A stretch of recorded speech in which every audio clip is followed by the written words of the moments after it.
Can an AI really be your friend? Like deep down, does your body actually know the difference? Well, we're about to dive into some brand new, fascinating research that put that very question to the test. And trust me, the answers are wild. They are not what you'd expect. Let's get into it. It feels like everyone's talking about how we're lonelier than ever. It's becoming a genuine public health issue. And at the exact same time, we've got these incredibly smart AI companions right in our pockets. So it kind of makes you wonder, right? As we feel more disconnected from each other, can technology actually step in and fill that void?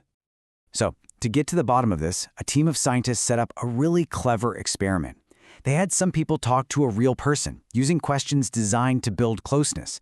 And they had others talk to a super advanced AI chatbot that could actually speak. The whole point was to see what's really going on, not just in our heads, but in our bodies when we try to connect. Okay, so you're probably thinking you know where this is going. Human connection, good. AI, a pale imitation, end of story.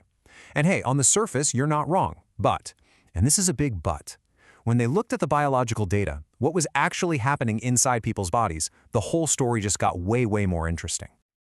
And look, we really need to figure this stuff out because the stakes could not be higher. We now know that chronic loneliness isn't just about feeling sad, it's a legitimate health crisis. Its health impact is right up there with smoking or obesity. That's serious. So finding real solutions is absolutely vital. Okay, so how on earth do you measure connection in a lab? Well, the setup was actually pretty brilliant. Let's walk through exactly how they did it.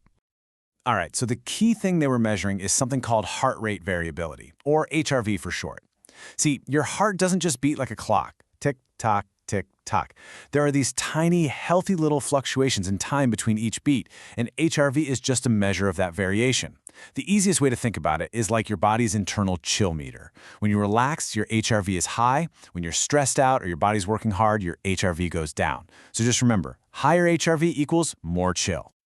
The actual process for everyone in the study was super straightforward. First, they'd get a baseline reading of their HRV, basically find out their starting chill level.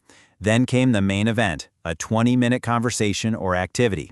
And after that, they measured their HRV again to see what changed. Simple as that. Okay, now, this is where the magic happens. They split everyone into 3 different groups. Group 1, the human group, had a guided conversation with another real person.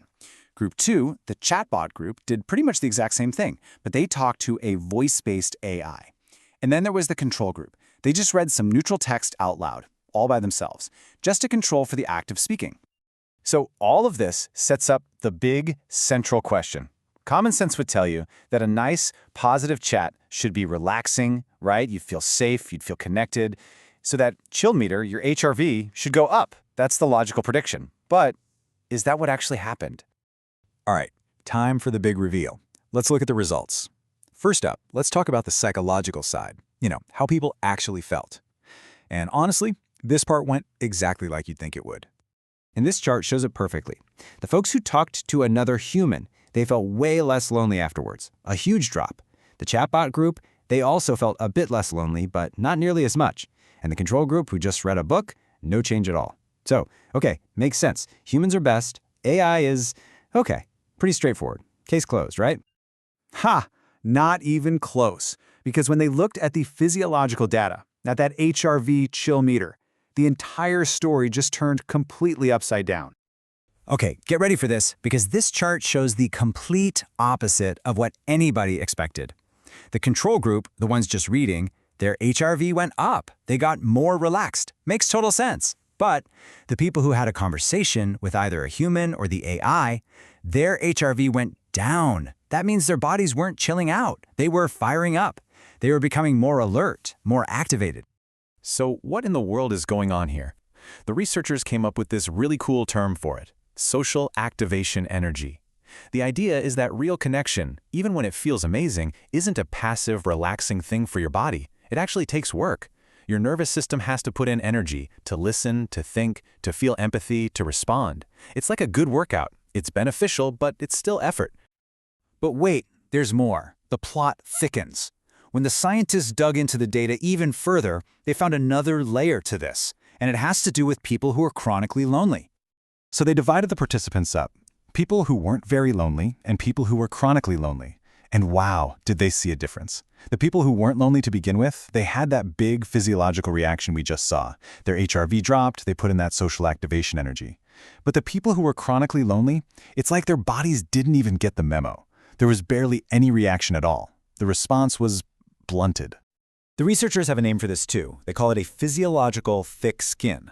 The thinking here is that if you've been let down or rejected over and over again, your body might just give up. It develops this defense mechanism. It stops spending that precious social activation energy on new people, almost like it's trying to protect you from getting hurt again. It's kind of a sad but powerful idea. So where does all this leave us? After all these twists and turns, what's the bottom line? Can an AI really be a friend? Or is it just a tool? Okay, let's pull all this together. Here are the big takeaways from this amazing study. First and foremost, connection is effort. It's not passive. It takes what they call social activation energy. Second, being lonely for a long time might actually change our bodies, creating that physiological thick skin that stops us from firing up for new people. Third, yeah, AI can chat with you, but there's something special and unique about a real human conversation when it comes to feeling truly close to someone. And that brings us to the final point. AI can definitely be a useful tool. It can help, but it's a supplement, not a substitute for the real deal. Do you know, this research is just a fascinating snapshot of where we are right now. But it also leaves us with this huge, lingering question for the future. I mean, I use today's AI. What happens when these systems get way, way better, when they become more emotionally intelligent? Will that line between human and machine start to blur? Will our bodies, our nervous systems still know the difference? I don't know the answer, but it's definitely something to chew on.